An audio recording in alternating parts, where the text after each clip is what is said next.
थाना सोमनी क्षेत्र अंतर्गत जो मनगटा एरिया में बहुत सारे रिसॉर्ट है, उसमें से जो विस्लिंग वुड रिसॉर्ट है उसमें एक लड़की मुस्कान तिवारी जो 24 साल की रहने वाली मूलतः भिलाई 3 दुर्ग जिला की है, उसकी संदिग्ध परिस्थिति में मृत्यु होने के संबंध में जानकारी मिली थी, जिसमें उसके साथ 3 लड़के और 2 अन्य लड़कियां भी थी।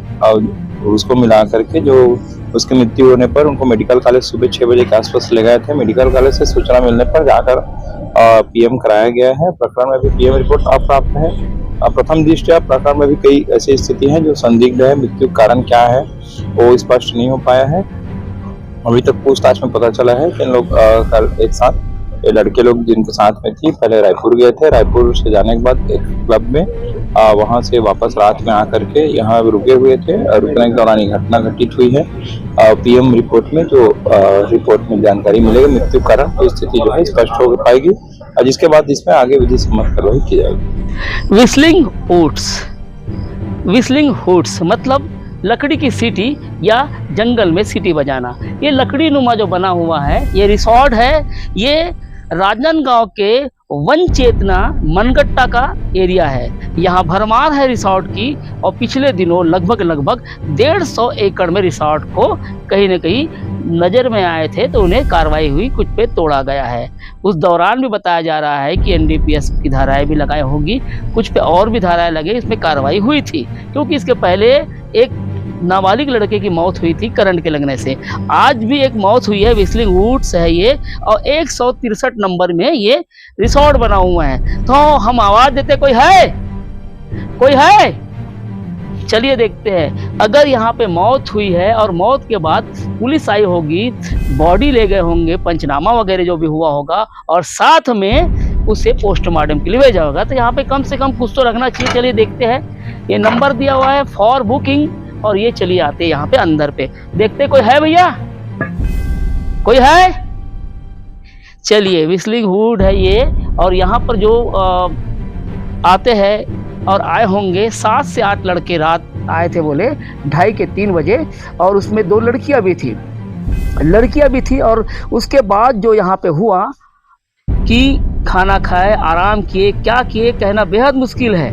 अब इसे जानने के लिए हम देख लेते हैं कि इसमें है क्या चीज़। ये कुछ चीज़ गिरी हुई है, ये क्या चीज़ है पता नहीं। अब पढ़िएगा और पढ़ने के बाद पता कीजिएगा कि क्या है। नाम आप पढ़ लीजिए, देख लीजिए। चलिए इस और भी कुछ लोग हैं। ये देखिए 2 जूते रखे हुए हैं। यहाँ पे कोई ना कोई मॉनिटरिंग करने वाला होगा या हो सकता है कि कोई देख रेख करने वाला। चलिए कपड़ा पड़ा हुआ है।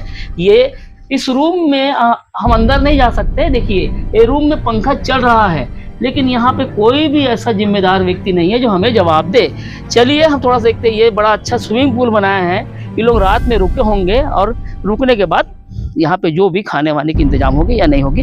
रायपुर से 7 या 6 लोग आए थे, टोटल यहाँ 8 लोग थे बताया जा रहा है और उसमें से 2 लड़कियाँ थी। और उसके बाद एक लड़की जब कुछ तबीयत खराब या चेंजिंग के लिए बाथरूम गई थी और बाथरूम के बाद उनके साथियों ने आवाज़ लगाई। आवाज़ लगाने के बाद वो जब नहीं आई तो एक लड़की भी थी और एक 2-4 लड़के उन लोग भी आवाज़ लगाए, नहीं आए होगी। तब जाके सुबह जब अपने बाथरूम में वो चेंजिंग या किसी काम को निपटाने गई होगी तो उसी दौरान वो नहीं रही होगी, तो वो सुबह फिर उसे मेडिकल कॉलेज वगैरह ले गए, वह मृत घोषित कर दिया गया। और ये आए थे रायपुर के पब से।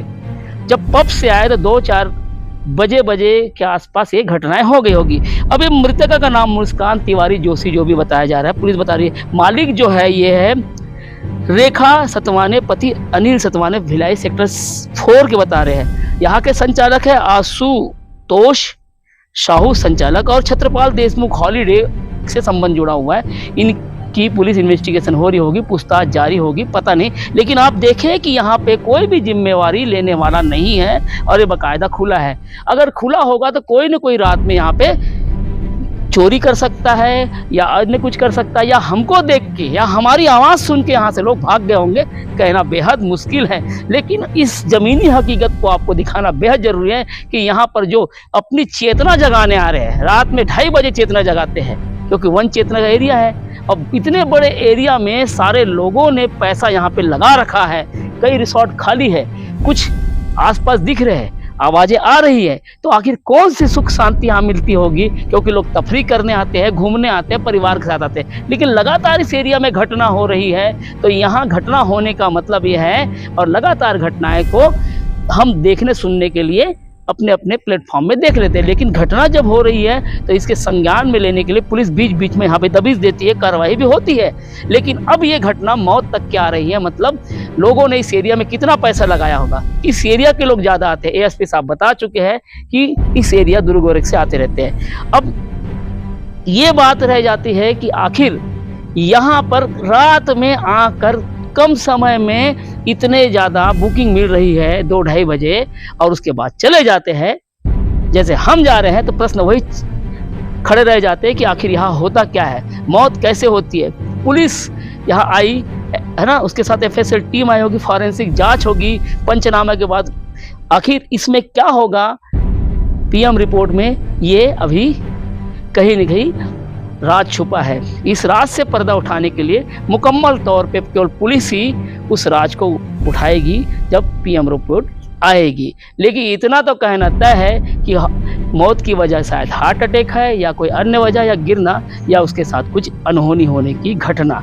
अब इतना हम आपको बता दिए तो आपका भी फर्ज बनता है कि राजनांदगांव या उसके एरिया में रहने वाले या दुर्ग से जो भी आते वो देखे, समझे, सुरक्षित रहे, अपने बच्चों को भी सुरक्षित रखे और उन्हें प्रयास करे कि ऐसे घटनाओं से बचे, क्योंकि घटना होने के बाद आप तो मालूम चलती है। तो आपका भी फर्ज बनता है कि आप इतनी मेहनत करने के बाद हम आपको सलाह देते हैं कि आप मैसेज कीजिएगा। आप ओनली नेशन देख रहे थे और मैं अखिलेश हूँ।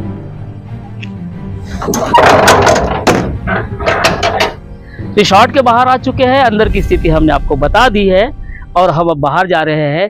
लेकिन हम जहाँ खड़े हैं सवाल वहीं से खड़े हो रहे हैं। इसे सील कर देना चाहिए था, क्योंकि अगर कोई संदिग्ध परिस्थिति मिली है और मिलने के बाद उस पर जांच जारी है तो सारा चीज उस संदेह के दायरे में आता है। क्योंकि हम क्राइम सीन में खड़े हैं, क्राइम सीन को कैसे लोकेट करते हैं पुलिस बेहतर समझती है, कैसे उसे कवर करती है वो भी बेहतर समझती है। अगर किसी भी स्थिति में यहाँ पर जैसे हम आके निकल के जा रहे हैं वैसे दूसरे भी आए, तो जहाँ जो घटना हुई है यहाँ पे, उस घटना की सबूतों के साथ छेड़खानी भी हो सकती है यदि वो गलत ढंग से मौत हुई है। और साधारण मौत हुई तो बात नहीं, फिर भी जांच का विषय तो है। मतलब साफ है कि लापरवाही हो रही है। जब इतनी बड़ी घटना के बाद लापरवाही हो रही है, गेट वो किसी तरह से सीलिंग नहीं, ताला नहीं, तो फिर इधर की मॉनिटरिंग कैसे होती होगी।